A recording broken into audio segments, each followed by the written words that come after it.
कल भारत के एक घटनाक्रम सुदूर दक्षिण के राज्य केरल में जिस प्रकार आईएसआईएस के लड़ाकों की भर्ती के लिए केरल से 30,000 से ज़्यादा लड़कियों के गायब होने की कहानी सामने आई, उसके ऊपर एक फिल्म आई है द केरल स्टोरी। तो द केरल स्टोरी को लेकर के अखिल भारतीय संत समिति का यह मानना है और पूरे देश के लगभग संतों का यह मानना है कि यह भारत की एकता और अखंडता के लिए गंभीर थ्रेट है।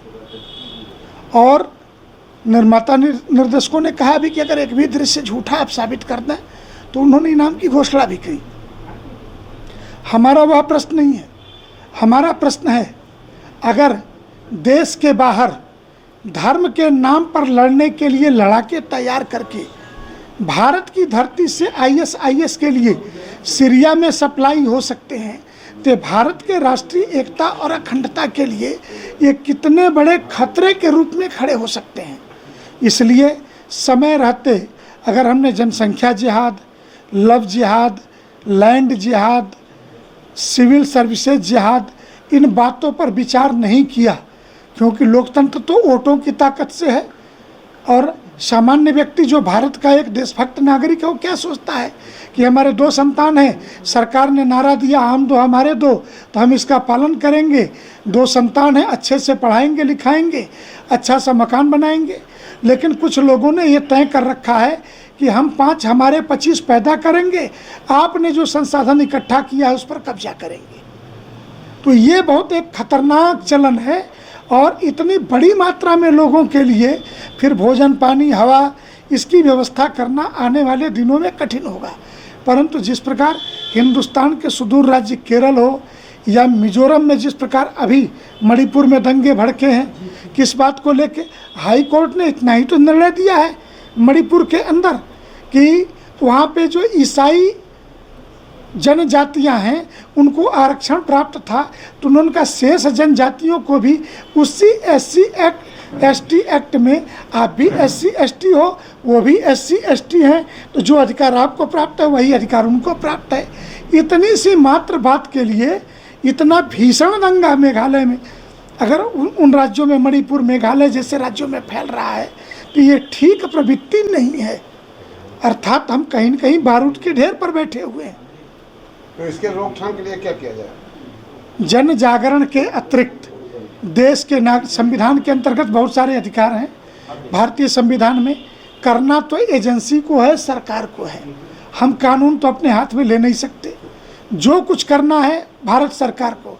लेकिन भारत सरकार करे इसके लिए लोकतंत्र में जनमत भी बनाना पड़ता है, वातावरण बनाना पड़ता है, सरकार पे दबाव बनाने पड़ते हैं।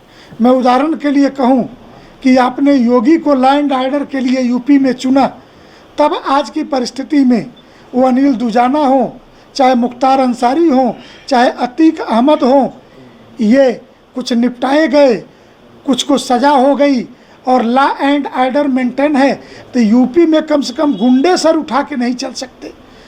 तो इस परिस्थिति के लिए आपने राज्य सत्ता का चयन किया है, लोकतांत्रिक पद्धति में आपने वोट दिए हैं।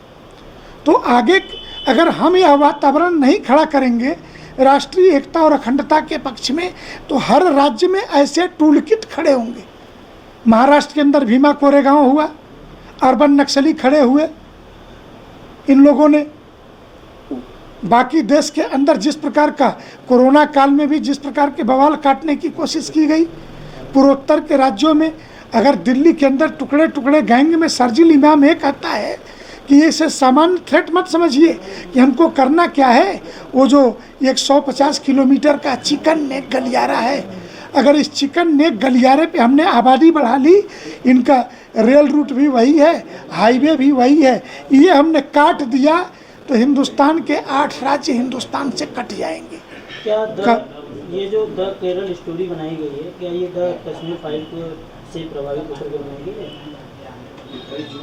हर फिल्मों के अपने किरदार हैं। कश्मीर फाइल 90 की एक घटना के आधार पे है।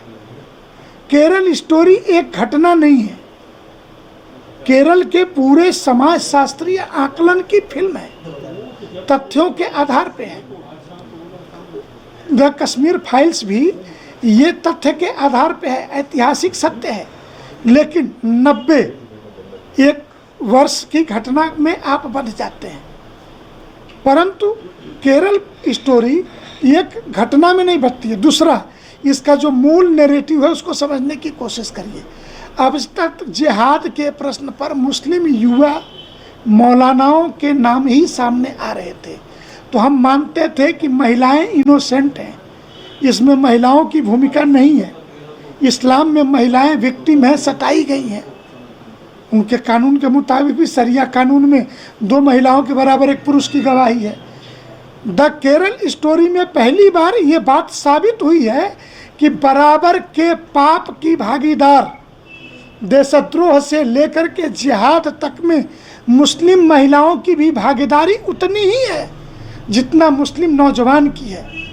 हिंदू लड़कियों को बहलाने फुसलाने के लिए पूरे देश में मुस्लिम लड़कियां अपने भाइयों से दोस्ती कराने के लिए पहले ये लड़कियां हिंदू लड़कियों से, ये एक नैरेटिव नहीं है, ये एक कठोर सत्य है जो पूरे देश में घटित हो रहा है, जो केरला स्टोरी के माध्यम से बताने का प्रयास हुआ है। तो क्या लगता है कि आने वाले समय में, जैसा कि अभी वार्ता के दौरान आप बता रहे थे कि अल्पसंख्यक हिंदू होता जा रहा है, तो क्या लगता है, लेकिन सरकारी मान्यता में देखा जाता है कि मुस्लिम ही अल्पसंख्यक माने जाते हैं। सुप्रीम कोर्ट में मुकदमा लंबित है, माने जाते हैं नहीं। अल्पसंख्यक की आज तक परिभाषा तय नहीं है। मैंने पत्र लिख करके कि भारत में अल्पसंख्यक कौन, अल्पसंख्यक कहते किसके हैं, संयुक्त राष्ट्र संघ के चार्टर के अनुसार लैंगिक, उनकी भाषा और डीएनए के आधार पे अल्पसंख्यक के तय हैं। और सुप्रीम कोर्ट बार बार पूछ रहा है, अब विषय यहाँ तक आ गया कि 10 राज्यों में तो हिंदू अल्पसंख्यक हैं, तो क्या अल्पसंख्यक के अधिकार मिलेंगे? अल्पसंख्यक कौन, यही तय नहीं है आज तक। और दुर्भाग्य हमारा इस देश के संवैधानिक ढांचे का कि अल्पसंख्यक की परिभाषा तय नहीं है, और उस देश में अल्पसंख्यक कल्याण मंत्रालय भी है, अल्पसंख्यक आयोग भी है, अल्पसंख्यक के नाम पे हजारों करोड़ का बजट भी है, जहाँ पे संविधान में अल्पसंख्यक की कोई परिभाषा तय नहीं है। स्वामी जी, एक सवाल और, हमारे बनारस जैसे शहर में आप उन पेरेंट्स को क्या कहेंगे जो नोट कमाने में, जो अपने बिजनेस में लगे, लेकिन उनके घर की जो बेटियां हैं, बहन हैं, वो स्कूल जा रही हैं, कॉलेज जा रही हैं, उसके बाद वो बाहर, अभी सैकड़ों ऐसे केस हैं जो हमारे जानने में हैं, मुस्लिम लड़कों के साथ घूम रहे, लेकिन पेरेंट्स को कोई जानकारी नहीं है मेरी बेटी कहाँ जा रही है, रात को पार्टी कहाँ कर रही है, किस क्लब में जा रही है, किस लड़के के साथ जा रही है। थोड़ा सा आप बनारस के ऐसे लोगों को, मैं तो बनारस से हूँ इसलिए बनारस की बात करूँगा, कि कम से कम ऐसा संदेश दे कि पेरेंट्स अपने बच्चों पे भी थोड़ा नज़र रख पाएँ। हमने कई मंचों पर ओपन लाख की भीड़ के सामने भी कहा है कि माता पिता 3G 4G 5G की जो मोबाइल दे रहे हैं और बेटों को कार दे रहे हैं, तो पहले संस्कार देना सीखें। अन्यथा मैं पूछूं कि आपकी बेटी ये 4G 5G की मोबाइल लेकर के बाथरूम में क्यों जाती है? बाथरूम में मोबाइल का क्या काम है? अगर आपने इस पर नियंत्रण नहीं किया, हम आपके माध्यम से बनारस के उन सभी माता पिताओं को कि अरे आप अपनी बेटी को हिंदू संस्कृति में छू नहीं सकते, जवान बेटी को आप नहीं छूते, भावज को नहीं छूते, और उस शहर में जिम के नाम पर, जिम में ट्रेनर मुसलमान लड़का है और जिम में ट्रेनिंग के नाम पे आपकी बेटी के कमर में हाथ डाल करके वो ट्रेनिंग करा रहा है। ये भी लव जिहाद के अड्डे हैं। पता करो आपके घरों में वो कहाँ तक घुसा हुआ है। और ये बॉडी और फिजिक बनाने के नाम पर जो एक गंदा खेल शुरू हुआ है, यही IS तक के पहुंचने का रास्ता खोलता है। डिजिटल इंडिया का digital new platform live VNS पिछले 7 वर्षों से बनारस की सेवा में। पाइए बनारस के कोने कोने की खबर निष्पक्षता के साथ लाइव VNS से। बनारस की ताज़ा तरीन खबरों के लिए प्ले स्टोर से डाउनलोड कीजिए लाइव VNS ऐप या फॉलो कीजिए लाइव VNS को सोशल मीडिया पर।